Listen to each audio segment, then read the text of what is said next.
तर आज आपण बनवणार आहे मटार पनीर पुलाव, ते पण एकदम सोप्या पद्धतीने। चला मग बघूया। मटारला शिजत ठेवला आहे।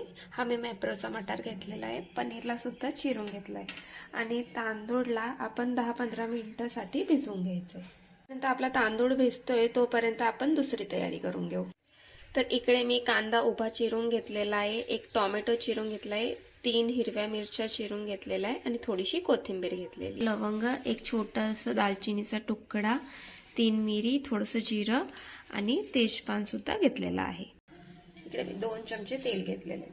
तेल गरम झालं की आपले सगळे गरम मसाले त्याच्यात टाकून घ्यायचे। हिरवी मिरची टाकायची, कांदा टाकायचा, कांद्याला चांगलं असं परतून घ्यायचं।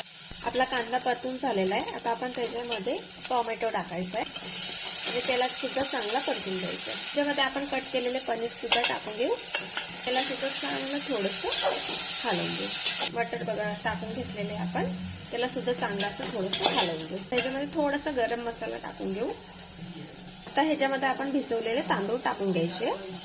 सगळे तांदूळ टाकून घेतले, चांगलं असं हलवून घ्यायचे। गरम पाणी टाकायचंय, चवीनुसार मीठ टाकून घ्या, त्याला झाकून द्या। आपण ह्याच्यावरतीच कोथिंबीर सुद्धा टाकून देऊ थोडीशी।